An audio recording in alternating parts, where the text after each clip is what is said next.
They say money can't buy happiness, but let me tell you what it can buy: freedom. My own son had me locked away in a nursing home against my will, convinced I was too old and confused to live alone. He took my house keys, my bank cards, even my dignity. But what he didn't know was that tucked in the wallet they confiscated from me was a lottery ticket. A ticket worth $62 million. And for 7 days, I sat in that sterile room, watching my life slip away, knowing I was a multimillionaire, trapped like a prisoner. This is the story of how my son's greed became his downfall, and how an unlikely angel helped me reclaim everything they tried to steal. Before I begin my story, let me know in the comments where you are listening from and what time it is. I just want to know I'm not alone in this. And if you feel moved by what you hear, consider subscribing. It helps more people become aware of the reality of elder abuse. Now let me tell you what really happened. My name is Margaret Harrison, but everyone calls me Maggie.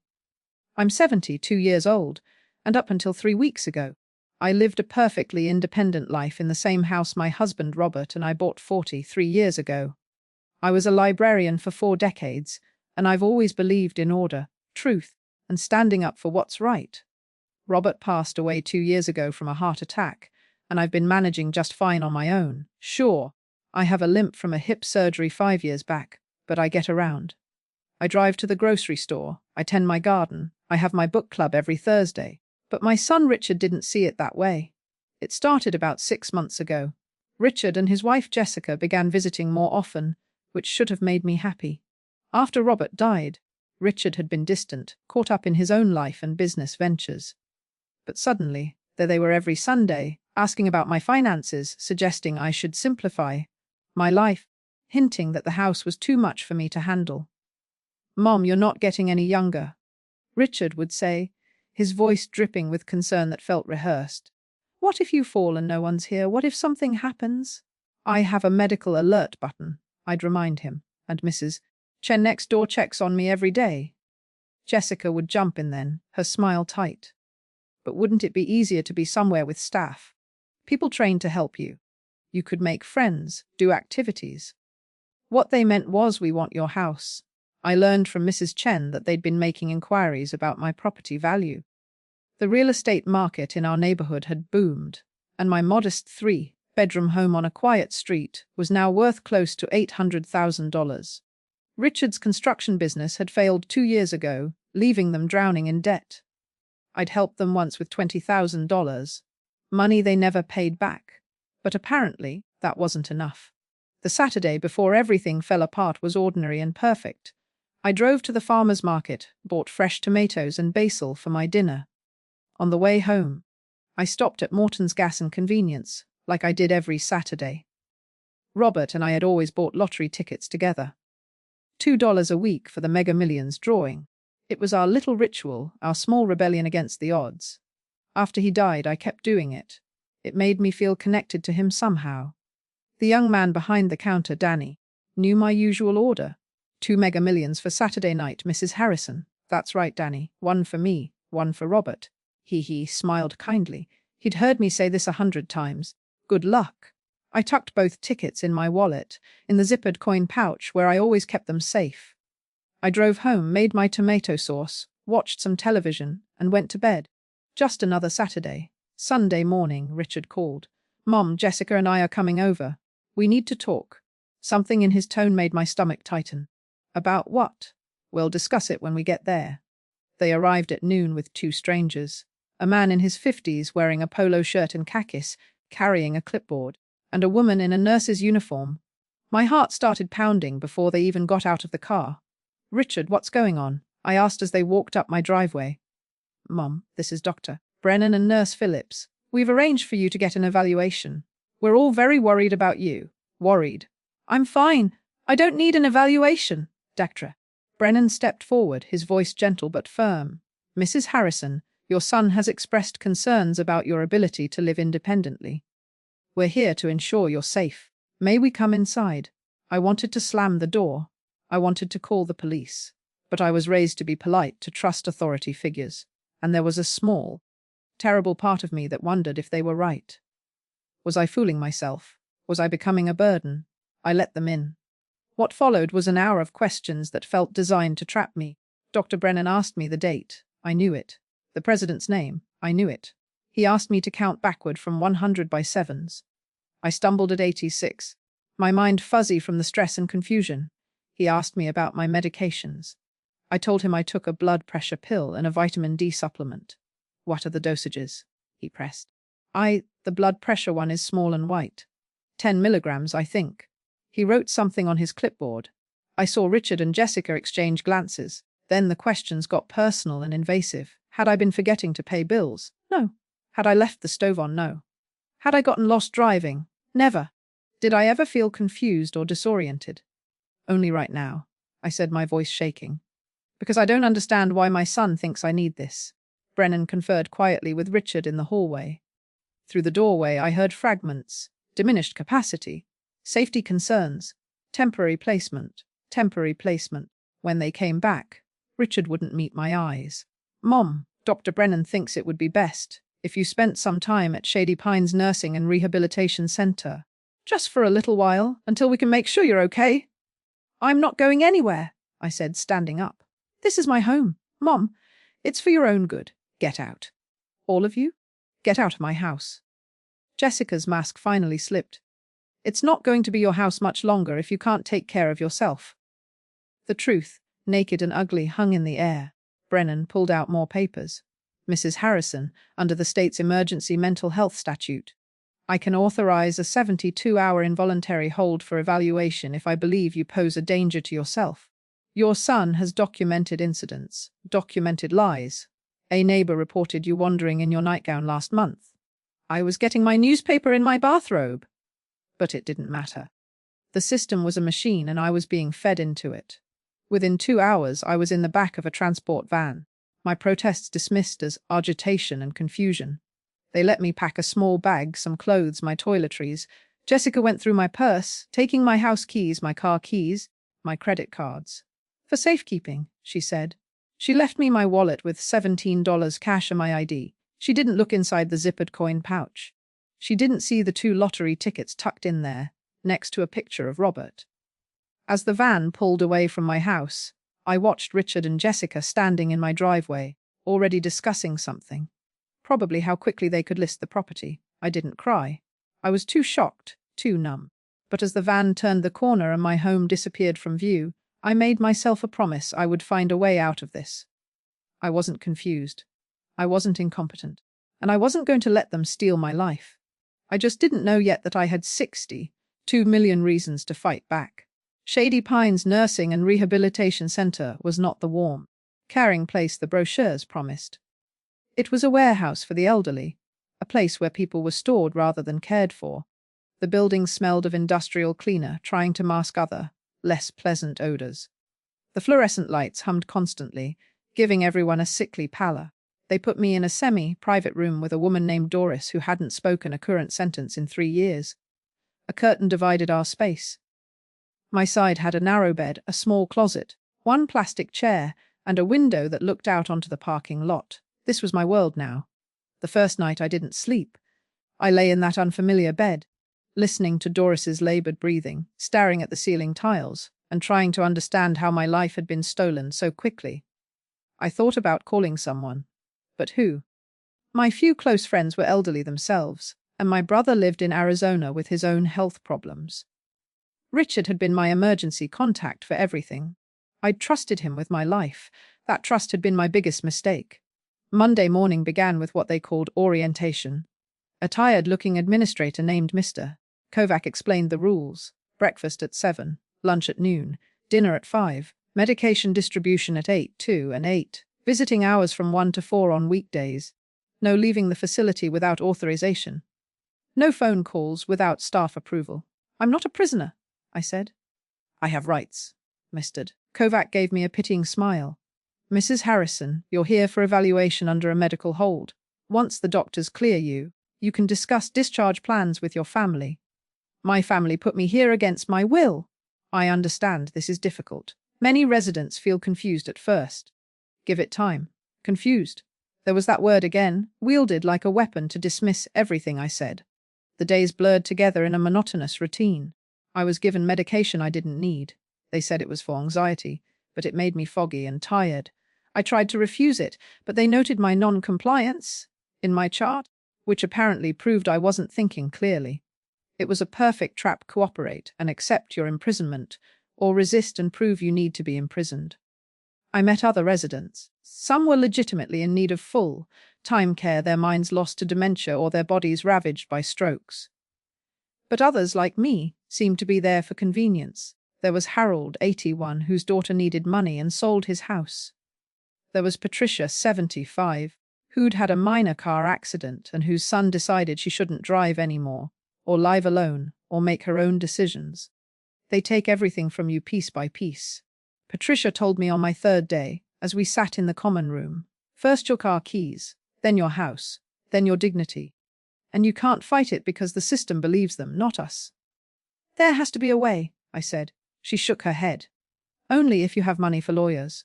And even then, by the time you get a court date, they've already drained your accounts and convinced a judge you're incompetent. That night, I took out my wallet and looked at the picture of Robert. My eyes drifted to the zippered coin pouch. The 2 lottery tickets were still there, creased but intact. I pulled them out and looked at the numbers Robert and I had played for 15 years. His birthday, my birthday, the date we got married, and 2 random numbers that had just felt right. The drawing had been Saturday night. It was now Wednesday. I had no idea if we'd won anything. Probably not. The odds were astronomical, but at least they hadn't taken this from me. This small piece of Robert, this tiny hope we'd shared. Thursday came, and with it, my first scheduled activity. Group television time in the common room. The staff herded us in like cattle, turned on the TV to a game show, and disappeared to their stations. Most residents dozed in their wheelchairs. A few stared blankly at the screen. I sat in a chair near the window, barely paying attention, when the local news came on at noon. The anchor, a blonde woman with too much makeup, smiled brightly at the camera.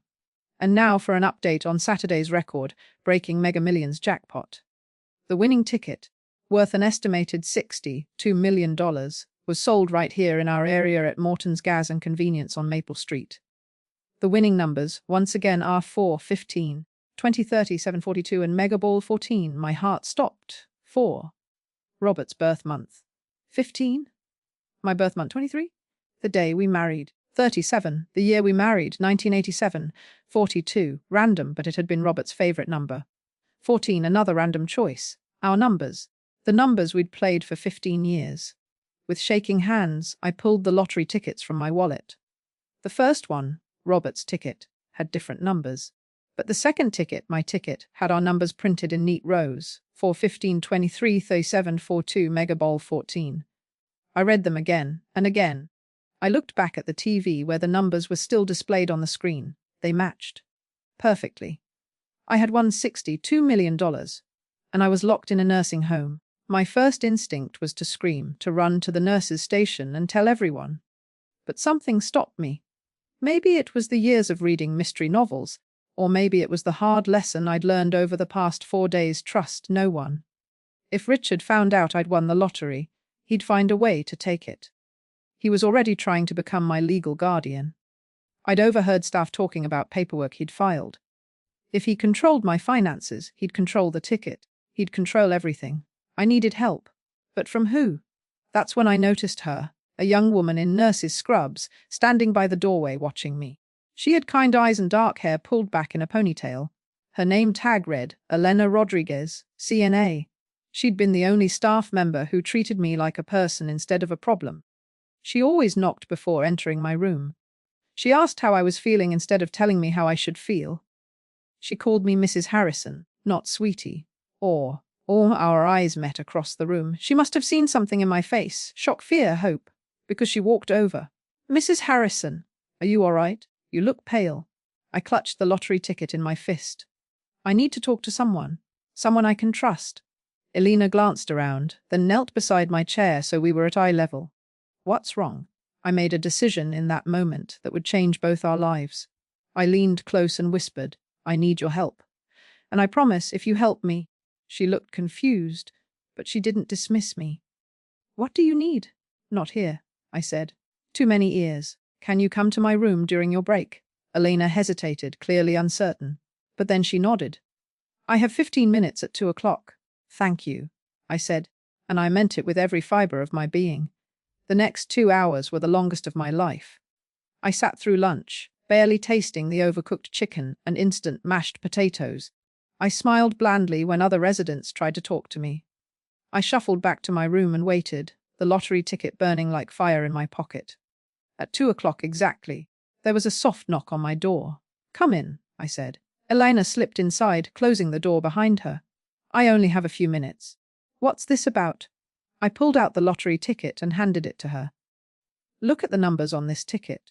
Then tell me what the winning Mega Millions numbers were on Saturday. She looked at me like I might be crazy, but she took the ticket. She pulled out her phone and typed quickly. Her eyes widened as she compared the numbers. Mrs. Harrison, is this real? I bought that ticket last Saturday morning, just like I've done every Saturday for 15 years. I had it in my wallet when they brought me here. No one knew it was there. Alina sat down heavily in the plastic chair. $62 million? Yes, and you cannot find out. Elena, my son put me in here to steal my house and my savings.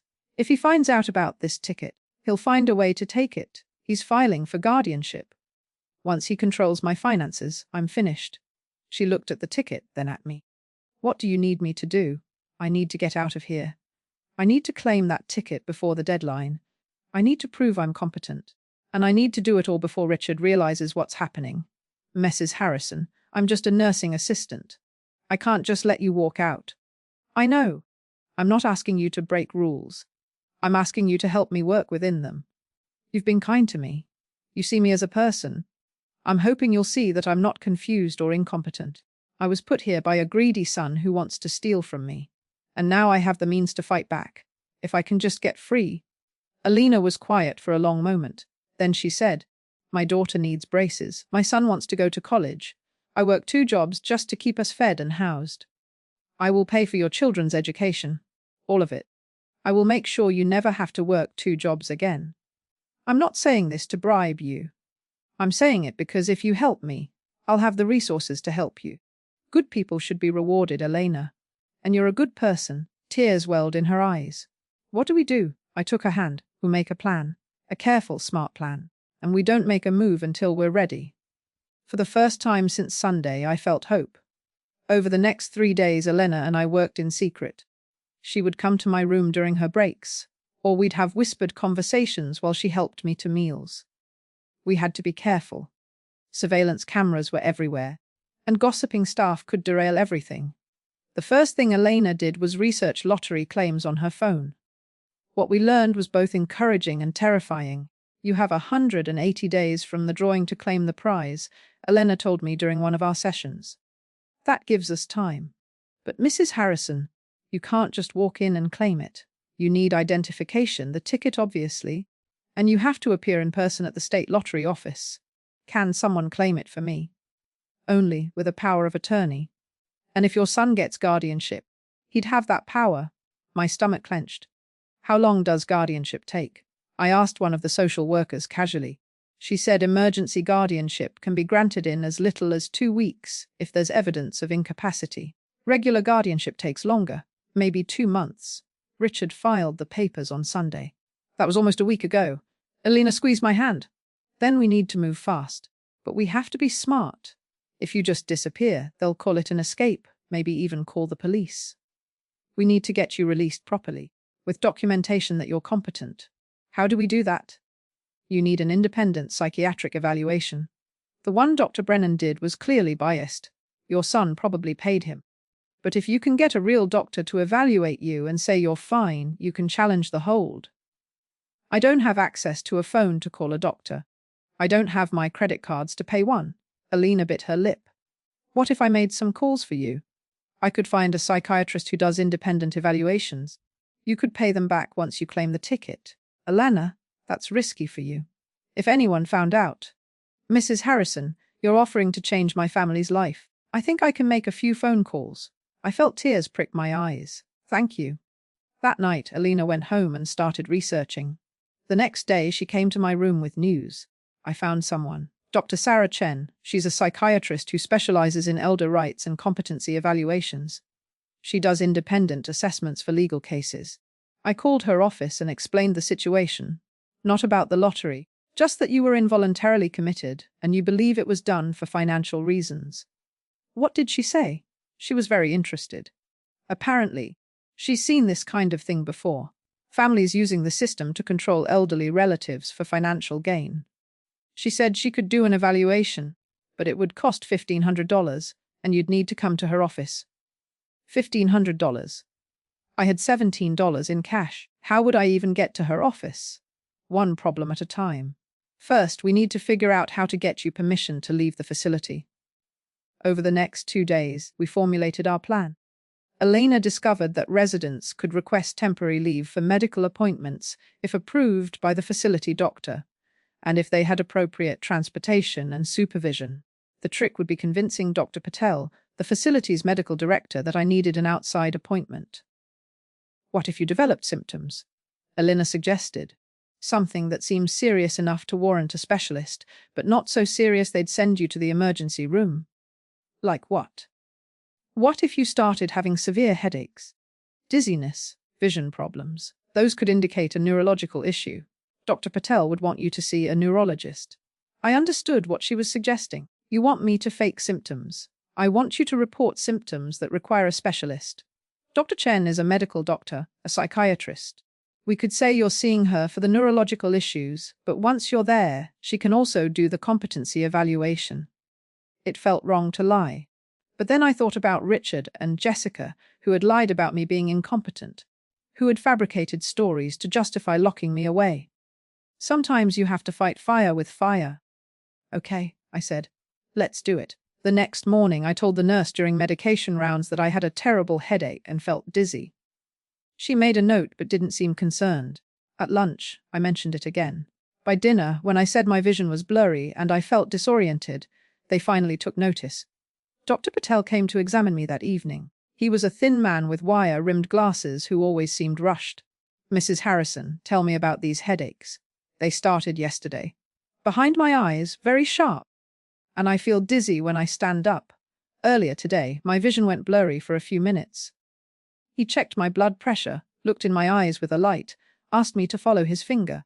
Your blood pressure is slightly elevated, but your pupils are reactive and equal. Have you had migraines before? Not like this. Any history of stroke or neurological issues? No, but my husband died of a heart attack.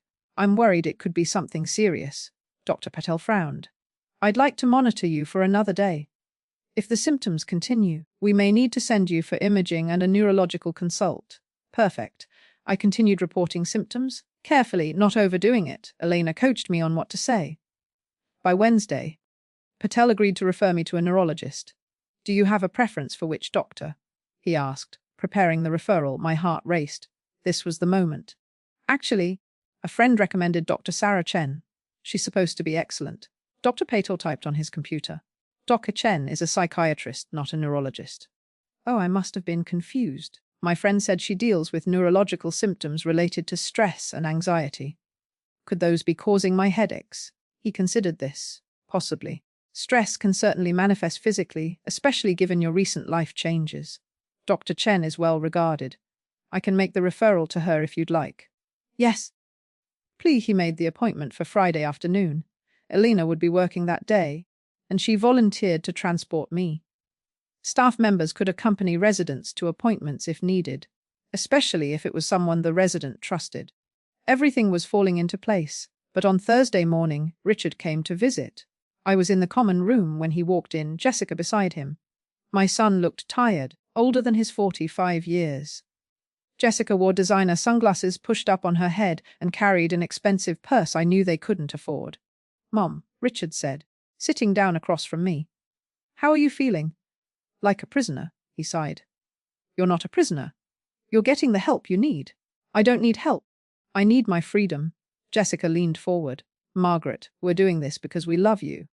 Wouldn't you rather be safe here than risk hurting yourself at home? The false concern in her voice made me want to scream. But I kept my composure. What do you really want? Richard. He exchanged a glance with Jessica. We've been talking to the staff. They say you've been having headaches, vision problems. We're worried about you. I'm seeing a doctor tomorrow. Dr. Petal arranged it. That's good. We want you to get better. He paused. Mom, I've been talking to a lawyer about guardianship. I know you don't want to hear this, but it might be necessary. Just temporarily, until you're well. There it was. The real reason for the visit. Guardianship means you'd control my finances, I said flatly. It means I could help you manage things. Pay your bills, handle your accounts. You wouldn't have to worry about anything. I'm not worried. I was managing fine before you had me locked up. Mum, please. Tell me the truth. Richard. I looked him directly in the eyes. You need money. Your business failed, you have debts, and you see my house as the solution. That's what this is really about. His face flushed. That's not, we're trying to help you. If you wanted to help me, you'd let me go home. Jessica's mask slipped again. Just for a moment. Your home is going to be sold one way or another, Margaret. You can't maintain it. The question is whether you're part of that decision or whether Richard has to make it for you. The threat hung in the air, ugly and clear. Richard put his hand on Jessica's arm. A warning. We'll talk more later, Mom. I hope the doctor's appointment goes well. They left, and I sat there shaking with rage and fear. They were moving forward with guardianship. Time was running out faster than I'd thought. That evening, Elena came to my room. I heard your son was here. He's pushing for guardianship. Elena, if he gets it before I can claim the ticket. He won't. Tomorrow, you see Dr. Chen. She'll evaluate you, and she'll document that you're completely competent. We'll use that report to fight the guardianship and get you released. Then you claim your ticket and you're free. What if something goes wrong? Elena smiled. Then we improvise. But nothing's going to go wrong. We've been too careful. I wanted to believe her. I had to believe her. Because tomorrow everything would change. Friday morning arrived with a mixture of hope and terror. I dressed carefully in the nicest clothes I had. A blue blouse and grey slacks that Elena had washed for me. I wanted to look competent, put together, nothing like the confused old woman Richard had painted me to be. Elena arrived for her shift at 8 and came to check on me immediately. Ready, she whispered. As I'll ever be. The appointment was at 2:00. Elena had arranged to drive me in her own car. She told the staff she was doing it as a favor since the facility's van was being used for another appointment. Mr. Kovac had signed off on it, noting that Elena was a trusted staff member and I needed supervision anyway. The morning dragged. I sat through breakfast, through the morning medication round, through the mindless routine that had become my prison. Finally, at 1:30, Elena came to my room. Time to go, Mrs. The receptionist barely looked up. Back by 5, please. Dinner's at 5:15. We'll be back, Elena promised. As we walked through the automatic doors and into the parking lot, I felt the sun on my face and nearly cried. It had been almost 2 weeks since I'd been outside. 2 weeks since I'd breathed air that didn't smell of disinfectant and despair. Elena's car was a modest Honda with car seats in the back, evidence of the children she was working so hard to support. As I buckled in, she handed me something. Here, it was my lottery ticket, which she'd been keeping safe in a locked drawer at home. I took it with trembling hands. Thank you for trusting me, I said. You trusted me first. Elena replied. No, let's go win your freedom. Dr. Chen's office was in a professional building downtown, about 20 minutes from Shady Pines. Elena Park. And we took the elevator to the 3rd floor. The waiting room was calm and professional, with comfortable chairs and soft lighting, so different from the harsh fluorescence of the nursing home. The receptionist smiled warmly. Mrs. Harrison, Dr. Chen is ready for you. Sarah Chen was a woman in her mid-40s with kind eyes and an air of competence. Her office was lined with books and degrees, and she gestured for me to sit in a comfortable armchair. Mrs. Harrison, thank you for coming. I understand you've had a difficult couple of weeks. Just hearing someone acknowledge my experience with empathy made my throat tight. That's putting it mildly. Tell me what happened. Start from the beginning. For the next hour I told her everything. The pressure from Richard and Jessica, the home visit with Dr. Brennan, the involuntary commitment, the conditions at Shady Pines. I didn't mention the lottery ticket yet. I wanted her assessment to be purely about my competency, not influenced by the money. Dr. Chen listened carefully, taking notes. Then she began her evaluation. She asked me questions, similar to what Dr. Brennan had asked, but different in tone. She wasn't trying to trap me. She was trying to understand me. She asked me to remember a list of words, then recall them later. She asked me to solve problems, explain proverbs, discuss current events. She asked about my medical history, my daily routine before commitment, my social connections. Or Mrs. Harrison, I'm going to be frank with you. Based on this evaluation, I see no evidence of cognitive impairment, dementia, or any condition that would prevent you from living independently. Your memory is excellent. Your reasoning is sound. You're articulate, aware, and clearly capable of making your own decisions. Relief flooded through me. So you'll write that in a report. I will. But I need to ask you something. Why do you think your son did this? What does he gain? This was the moment. I pulled out the lottery ticket and told her the rest of the story. Chen's eyes widened. $62 million. My son doesn't know yet. If he gets guardianship before I can claim it, he'll control everything. This isn't just about my freedom anymore. It's about stopping him from stealing millions of dollars. She sat back in her chair processing. Mrs. Harrison, this changes things. If your son is attempting to gain guardianship for financial exploitation, that's elder abuse. It's criminal. Can you help me? Yes. But we need to move carefully and quickly. Here's what I'm going to do. First, I'll write a comprehensive report stating that you're fully competent and that your commitment appears to be unjustified. Second, I'm going to refer you to an attorney who specializes in elder law and guardianship disputes. His name is Marcus Webb, and he's excellent. Third, we need to get you out of that facility immediately. How? They won't just let me walk out. Actually, they might. The 72-hour hold has expired. You're being held now only because you haven't challenged it and because your son has requested extended evaluation. But with my report, you can request immediate discharge. If the facility refuses, Attorney Webb can file for an emergency hearing. What about claiming the lottery ticket? That's your first priority once you're free. Do you have somewhere safe to stay? Not your home. Your son has access there. I looked at Elena, who had been sitting quietly in the corner. Would it be possible? Elena didn't hesitate. You can stay with me and my kids. We don't have much space, but we have a pull-out couch. I'll pay you. We'll figure that out later. Right now, let's just get you out. Dr. Chen was already typing on her computer. I'm sending my report to my printer now, and I'm emailing it to Attorney Webb. He's expecting my call. Mrs. Harrison, are you sure you want to do this? Once we start, your son will know you're fighting back. I'm sure. She picked up her phone. 20 minutes later, we had a plan. Marcus Webb would file an emergency motion to dismiss the guardianship petition and challenge my commitment. Dr. Chen's report would be the cornerstone of the argument.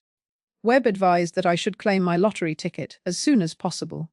Once I had independent wealth, it would be much harder for Richard to argue I needed financial protection. The lottery office closes at 5 on Fridays, Webb said over speakerphone. It's 3:30 now. If you go straight there, you can claim the ticket today. Then we'll deal with Shady Pines.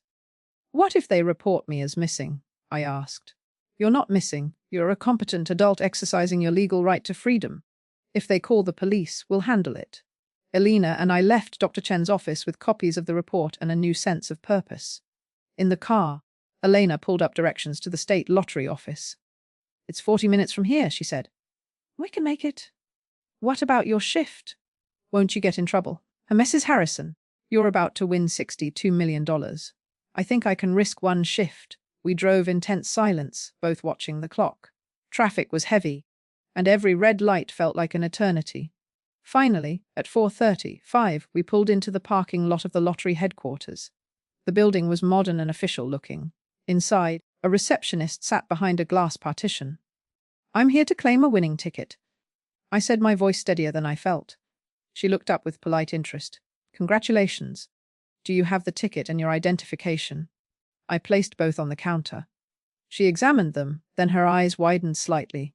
Please have a seat. A claims specialist will be with you shortly. The next hour was a blur of paperwork, verification, and photographs.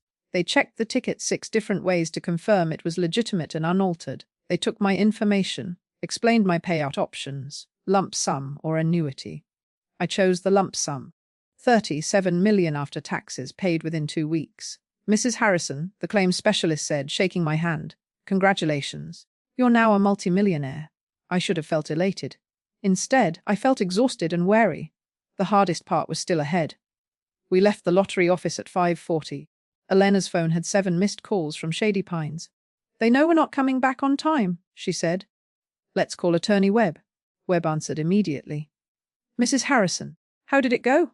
"I claimed the ticket. It's done. Excellent. Now, Shady Pines has been calling my office as well. I've informed them that you're under my representation and that you're exercising your right to leave their facility.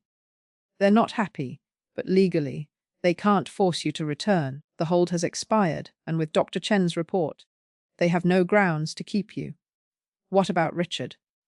"He'll be notified that you've obtained legal counsel and that his guardianship petition is being challenged. The hearing is scheduled for Wednesday. I suggest you stay somewhere he can't find you until then." Elena drove me to her small apartment in a quiet neighborhood. Her children, a boy of 10 and a girl of 7, stared at me with curious eyes as their mother explained that I'd be staying for a few days. "Are you a grandma?" the little girl asked. "I suppose I am," I said, smiling, though my own grandson hasn't visited me in years. That night, lying on Elena's pull-out couch, I thought about everything that had happened. 2 weeks ago, I'd been a free woman living in my own home. Then I'd been imprisoned, treated like I was incompetent, stripped of my dignity. But now I had my freedom back. I had millions of dollars. And I had a chance to make sure Richard never did this to anyone else. Wednesday couldn't come soon enough.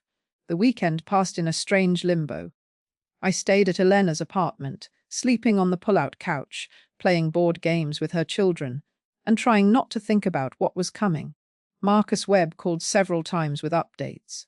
Richard had been served with notice of my legal representation and the challenge to his guardianship petition. According to Webb, Richard was furious. "He's claiming you've been manipulated," Webb told me on Sunday evening.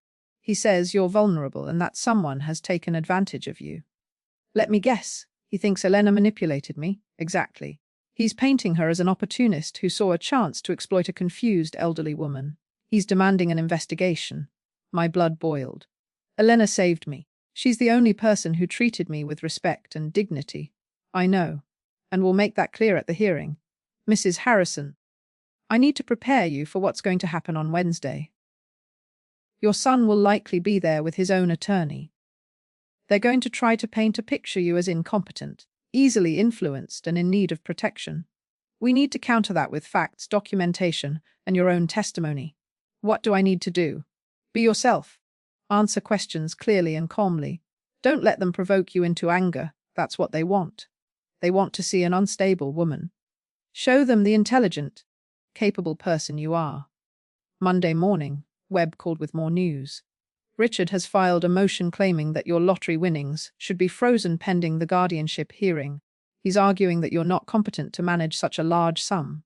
I felt sick. Can he do that? He can try. But the judge will look at Dr. Chen's evaluation and the fact that you've already hired competent legal representation. The Lottery Commission has verified your identity and capacity to claim the prize. It's going to be hard for him to argue you're incompetent when you've successfully navigated this entire process. Tuesday evening, I barely slept. I rehearsed answers to potential questions, tried to imagine facing Richard across a courtroom. Elena sat up with me, making tea and offering quiet support. "You're going to be amazing tomorrow," she said. "You're one of the strongest people I've ever met." I don't feel strong. I feel terrified. Strong people feel terrified all the time. They just don't let it stop them. Wednesday morning arrived cold and grey. I dressed in a suit that Elena had helped me buy the day before. Navy blue, professional. The outfit of a woman who knew her own mind. Webb picked us up at 8:30, and we drove to the courthouse in silence. The courtroom was smaller than I'd expected, more like a conference room with a judge's bench. Richard was already there with Jessica and their attorney, a sharp-looking woman in an expensive suit. When Richard saw me walk in, his face went through several emotions: surprise, anger, and something that might have been shame. "Mom," he said, standing. "Thank God. We've been so worried." "Save it, Richard," I said quietly. "We both know why we're here." Judge Patricia Hernandez entered and we all rose. She was a woman in her 60s with grey hair and a no-nonsense expression that gave me hope. "Please be seated," she said, reviewing the papers in front of her. This is an emergency hearing regarding the guardianship petition filed by Richard Harrison for his mother, Margaret Harrison. I've reviewed the initial petition, the medical evaluation by Dr. Brennan, and the counter-filing by Mrs. Harrison's attorney, including a psychiatric evaluation by Dr. Sarah Chen. This is quite a situation. Richard's attorney stood. Your Honor, my client filed for guardianship out of genuine concern for his mother's welfare. She's 72 years old, living alone and showing signs of diminished capacity. Dr. Brennan's evaluation supports this. However, since that filing, Harrison has exhibited erratic behavior, leaving a care facility against medical advice, claiming a lottery prize, and making impulsive financial decisions. This only reinforces our concern that she needs protection and guidance. Judge Hernandez turned to Webb. Counselor, Your Honor, Mrs. Harrison was involuntarily committed to a nursing facility by her son under false pretenses. Dr. Brennan's evaluation, which lasted less than an hour, was inadequate and biased. In contrast, Dr. Sarah Chen, a respected psychiatrist with no connection to either party, conducted a thorough evaluation and found Mrs. Harrison to be fully competent. Far from exhibiting erratic behavior, Mrs. Harrison has demonstrated remarkable clarity and capability. She recognized that she was being exploited, sought appropriate help, retained legal counsel, and successfully claimed a lottery prize, all actions that require significant cognitive ability and sound judgment. Your Honor, Richard's attorney interrupted. Mrs. Harrison's so-called helper is a nursing home employee who clearly saw an opportunity to benefit from a vulnerable woman's lottery winnings. Alana Rodriguez, Webb said firmly, is a healthcare worker who recognized elder abuse and helped a competent adult escape an unjust situation. My client has documented her intent to compensate Ms. Rodriguez for her assistance, which is entirely appropriate and legal. Judge Hernandez held up her hand. I'd like to hear from Mrs. Harrison herself. Mrs. Harrison, please approach the bench. My legs felt weak as I stood and walked forward, but I kept my head high. The judge looked at me with searching eyes. Mrs. Harrison, I've read both evaluations. Dr. Brennan says you showed signs of confusion and memory problems. Dr. Chen says you're completely competent. Why the discrepancy? I took a breath. Your Honor, Dr. Brennan came to my home with my son. I didn't know they were coming. I wasn't prepared. I was frightened and confused about why they were there. When someone ambushes you with questions designed to make you look incompetent, it's easy to stumble. But I'm not confused. I know exactly what's happening. My son and his wife are in financial trouble. They want my house. When I refused to sign it over to them, they found a way to take control of me instead. That's not true, Richard burst out. We were trying to help. Mr. Harrison, you'll have your turn, the judge said sharply. She turned back to me. Continue. I've lived independently for 2 years since my husband died. I manage my own finances, drive, maintain my home, and stay active in my community. The only thing that's changed is that my son needs money and sees me as a solution. If I were truly incompetent, Your Honor, could I have done what I've done over the past week? I recognized I was being exploited. I found help. I obtained a credible psychiatric evaluation. I hired an attorney. I successfully claimed a lottery prize. These aren't the actions of someone who needs a guardian. Judge Hernandez was quiet for a moment. Mr. Harrison, I'll hear from you now. Richard stood, and for a moment, I saw my son, the boy I'd raised, the young man I'd been proud of. But then he spoke, and I saw only greed. Your Honor, my mother has always been stubborn. She doesn't want to admit that she's getting older, that she needs help. After my father died, I saw her struggling. She'd forget to pay bills. I never forgot a bill, I said. Never once. You're doing it right now, Mom. Interrupting, getting agitated. Mrs. Harrison, please let him finish, the judge said gently. Richard continued. When she won that lottery money, she became a target. This nursing home worker saw an opportunity and took it. My mother is being manipulated, and she doesn't even realize it. That's why she needs protection. Not from me, from people who want to exploit her. The judge looked at Alina, who had been sitting quietly. Ms. Rodriguez, is that true? Did you see an opportunity? Alina stood, her voice steady. Your Honor, I saw a competent woman being treated like a prisoner. I saw someone who was alert, articulate, and clearly didn't belong in a nursing facility. When she told me her son had put her there to gain control of her assets, I believed her, because I've seen it happen before. As for the lottery money, I didn't know about it until Mrs. Harrison told me. And yes, she's offered to help me financially. I'm a single mother working 2 jobs. If someone wants to thank me for helping them escape an abusive situation. But I didn't manipulate her. I respected her. Judge Hernandez reviewed her papers again. The silence stretched, painful and tense. Finally, she spoke. I've made my decision.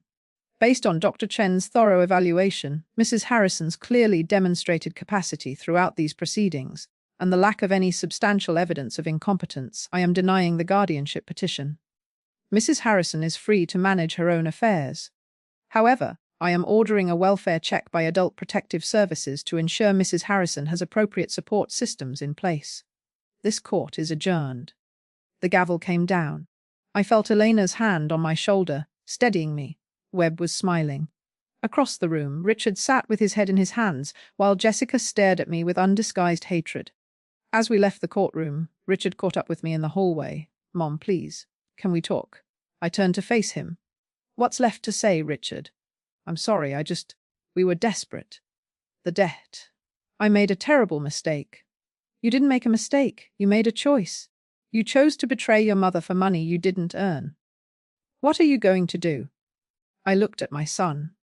This man who had valued a house more than his mother's freedom, and felt something break and heal at the same time. I'm going to live my life. Without you in it. I walked away and didn't look back. The week after the hearing passed in a blur of activity, Marcus Webb helped me set up proper financial management, accounts, investments, trusts. He also helped me file a formal complaint against Dr. Brennan for his role in my wrongful commitment. The state medical board opened an investigation. I kept my promise to Elena. I set up education funds for both her children. Full rides through college, including graduate school if they wanted it. I also gave her a check for $200,000. Mrs. Harrison, this is too much, she said, staring at the check with tears in her eyes.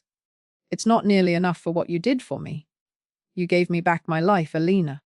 You can quit one of your jobs now. Spend more time with your kids. You deserve it. She hugged me tightly. Thank you. Thank you for trusting me. I moved into a comfortable apartment in a retirement community, not a nursing home, but an independent living facility where residents had their own apartments, came and went as they pleased, and enjoyed community activities by choice, not by mandate. My apartment had 2 bedrooms, a full kitchen, and a balcony overlooking a garden. It felt like freedom. Mrs. Chen, my former neighbor, came to visit me there, bringing homemade dumplings and gossip about the old neighborhood. That son of yours, she said, shaking her head. I always suspected something wasn't right. The way he looked at your house like he was already measuring for curtains. Did you know he was going to commit me? No. If I had, I would have called the police. Or broken his kneecaps. She said it with such conviction that I almost believed her. I also reconnected with my book club friends, who had been trying to visit me at Shady Pines, but were told by Richard that I wasn't receiving visitors. They were shocked and outraged when they learned the truth. We should have known something was wrong, my friend Patricia said. You would never have just disappeared like that. But the most important thing I did with my newfound freedom and resources was create the Margaret Harrison Foundation for Elder Rights. I worked with Marcus Webb to establish a non-profit organization dedicated to helping elderly people escape exploitative situations. The foundation would provide legal assistance, psychiatric evaluations, temporary housing, and advocacy for seniors being abused by family members or institutions. Elena agreed to be the foundation's director. She had the experience, the compassion, and the understanding of how the system failed vulnerable people. We're going to help so many people, she said as we sat in the foundation's new office space, planning our first initiatives. That's the goal. No one should go through what I went through, and no one should feel as alone as I felt. 2 months after the hearing, I received a letter from Richard. It was handwritten, 3 pages long, and it started with "Dear Mom." He apologized. He explained about the debt, the pressure from Jessica's family, the failed business that had left them desperate. He said he'd been seeing a therapist and was starting to understand the magnitude of what he'd done. He asked if we could ever repair our relationship. I read the letter 3 times. Part of me wanted to forgive him immediately. He was my son, my only child. But another part of me, The part that had sat in that nursing home feeling helpless and betrayed couldn't forget so easily. I wrote back. I told him I appreciated the apology, but that rebuilding trust would take time. I told him about the foundation and what I was doing to help other victims of elder abuse. I told him that if he was truly sorry, he should use this experience to become a better person, not just for me, but for everyone around him. I didn't invite him to visit. Not yet, maybe someday, but not yet. Instead, I focused on building my new life. I took art classes at the community center. I volunteered at the local library, helping elderly patrons navigate computers and e-readers. I traveled, something Robert and I had always planned to do but never got around to. I went to Paris and stood at the top of the Eiffel Tower. I went to Ireland and kissed the Blarney Stone. I went to Japan and walked through temples that had stood for centuries. I sent postcards to Elena's children, who hung them on their refrigerator and told their friends that their honorary grandmother was traveling the world. 6 months after winning the lottery, I was sitting in my apartment reading when my phone rang. It was Marcus Webb. "Mrs. Harrison, I have some news. The investigation into Shady Pines has concluded. They found evidence of multiple wrongful commitments similar to yours. Elderly people being admitted against their will based on insufficient evaluations, often at the request of family members who wanted control of their assets. What's going to happen? The facility is being shut down. The state is reviewing every resident's case to determine who should be released. And there are going to be criminal charges against several staff members and administrators who participated in the scheme." "What about the residents? Where will they go?" "That's why I'm calling. The state is looking for alternative placements. Your foundation. Would you consider helping?" I smiled. "Absolutely. Let me talk to Alina. We'll make sure every person from Shady Pines who deserves freedom gets it." Over the next few weeks, the Margaret Harrison Foundation helped relocate 17 residents from Shady Pines. Some went home with proper support services. Others moved to legitimate assisted living facilities. A few, like Harold and Patricia, the people I'd met during my imprisonment, moved into apartments in my building, where we formed an unlikely community of survivors. "Who would have thought?" Patricia said one evening as we sat together in the community room. "That being locked up would lead to the best years of our lives." "Not the best years," I corrected gently. "The best years were with our spouses, raising our children, living our lives when we were young. But these are good years, hard-won years, and maybe that makes them precious in a different way." Harold raised his coffee cup. "To hard-won years." We all toasted. 1 year after winning the lottery, the foundation had helped over 200 elderly people. We'd successfully prosecuted 12 cases of elder financial abuse. We'd gotten 3 doctors stripped of their licenses for fraudulent competency evaluations, and we'd changed state law to require more stringent oversight of involuntary commitments. Eleanor's daughter got her braces. Her son made the honor roll and was talking about becoming a lawyer so he could help people like his mom did. Mrs. Chen visited every Sunday, bringing food and stories. My book club met in my apartment every Thursday, just like old times. I was 73 years old. I had more money than I could spend in several lifetimes. I had purpose, friends, freedom, and peace. I still bought lottery tickets every Saturday. 2 of them, one for me and one for Robert. Not because I needed to win again, but because some rituals are worth keeping. They connect us to who we were and remind us how far we've come. It's been 2 years now since that Saturday morning when I bought a lottery ticket and had no idea my life was about to change in ways I could never have imagined. 2 years since my son locked me away. 2 years since Elena Rodriguez looked at me and saw a person, not a problem. I'm 74 now, and I want to tell you what I've learned.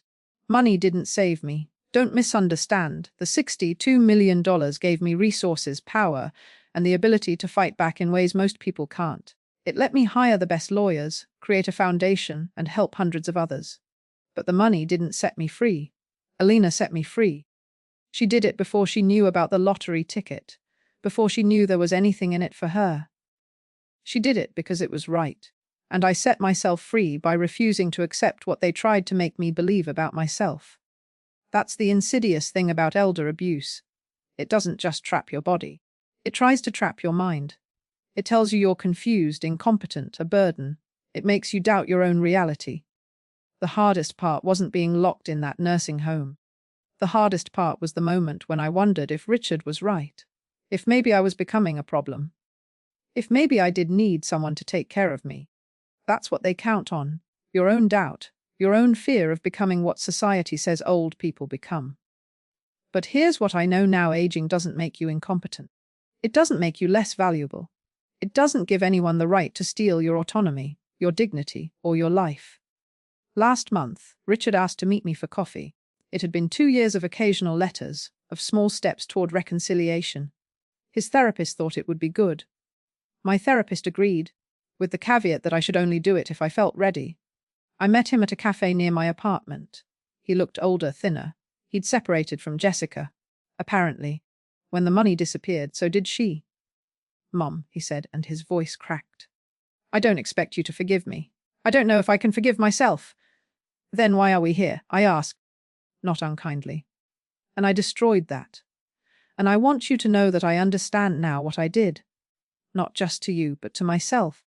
I turned into someone who could lock up his own mother for money. I have to live with that. We sat in silence for a moment. I looked at my son and tried to see the child he'd been, the young man full of promise. He was still in there somewhere, buried under bad choices and regret. "I'm not ready to have you back in my life fully," I told him honestly. "The trust is broken, and trust takes time to rebuild. But I'm willing to try, slowly." His eyes filled with tears. "Thank you. On one condition: you volunteer with the foundation. You talk to other families who are considering doing what you did. You help prevent others from making your mistake." "I will, I promise. I don't know if Richard and I will ever have the relationship we once had. Maybe we will, maybe we won't. But I've learned that forgiveness isn't about restoring what was lost. It's about deciding what you want to carry forward. The foundation is thriving. We've expanded to 5 states, helped over 1,000 people, and changed dozens of lives. Elena is incredible at her job. She has the passion and the understanding that you can't teach or fake. Last week, we helped a 79-year-old man named George whose children had him declared incompetent so they could sell his farm. We got him a proper evaluation, challenged the guardianship, and won. George is back on his farm now, living his life on his terms. "How can I ever thank you?" He asked me if well. I told him. "That's the best revenge and the best gratitude. I still live in my apartment. I still have my book club on Thursdays. I still buy lottery tickets on Saturdays. I won $3 last week, which made me laugh. Mrs. Chen still brings me dumplings and gossip. Elena's kids call me Grandma Maggie now. Her daughter just got accepted to nursing school. She says she wants to be like her mother, helping people. Her son is applying to colleges with full rides, thanks to the foundation scholarships. Harold passed away 6 months ago, peacefully in his sleep at age 84. At his funeral, his estranged daughter showed up and cried, saying she regretted everything. I wanted to be angry at her, but I just felt sad. Sad for all the time they lost. All the moments they could have had if she hadn't been consumed by greed. Patricia is still here, still sharp as a tack. We play chess every Tuesday and argue about politics. She beats me more often than not. You know what the best part about all of this is? She asked me last week as we played. "What's that?" "We're not victims anymore. We're survivors. We're fighters. We took back our lives." She's right. That's exactly what we did. If you're listening to my story and you recognize yourself in it, if you're elderly and someone is trying to control you, if you're being told you're incompetent when you know you're not, if someone is pressuring you to sign away your rights or your property, please hear me. You are not alone. You are not crazy. You are not a burden. You deserve freedom. You deserve respect. You deserve to live your life on your terms for as long as you're able. And if you're someone who's thinking about doing what Richard did, if you're looking at an elderly parent or grandparent and seeing dollar signs instead of a person, stop. Just stop. Because whatever you gain in money, you'll lose in humanity. And that's a trade you can never undo. 2 weeks ago, I received a letter from a woman in Ohio who heard about the foundation. Her mother had been in a similar situation, committed by her siblings who wanted her house. Thanks to our help, she was free now, living independently again. The daughter wrote, "Thank you for turning your pain into purpose. Thank you for making sure my mother didn't have to go through what you went through alone." That letter is framed in my apartment. I look at it every morning. It reminds me why the lottery ticket mattered. Not because of the money, but because it gave me the power to make change. Robert would have been proud. He always said I was the strongest person he knew. I didn't believe him when he was alive. I thought strength was for other people, for younger people, for people who didn't need reading glasses and had good knees. But I know now what he meant. Strength isn't about your body, it's about your spirit. It's about standing up when they try to push you down. It's about refusing to accept their version of who you are. I'm 74 years old. I'm a librarian, a widow, a lottery winner, a survivor, and a fighter. I'm not confused. I'm not incompetent. I'm not someone who needs to be managed or controlled or locked away. I'm Margaret Harrison. And I'm free. Thank you for listening to my story. If it touched you, please share it. Subscribe to this channel so more people can hear these truths about elder abuse. Leave a comment telling me where you're from. I want to know this message is reaching people who need to hear it. Remember, you're never too old to fight for yourself. You're never too old to matter. You're never too old to be free. And sometimes, freedom comes from the most unexpected places, like a $2 lottery ticket and a compassionate heart. This is Maggie Harrison, reminding you that your story isn't over until you say it is.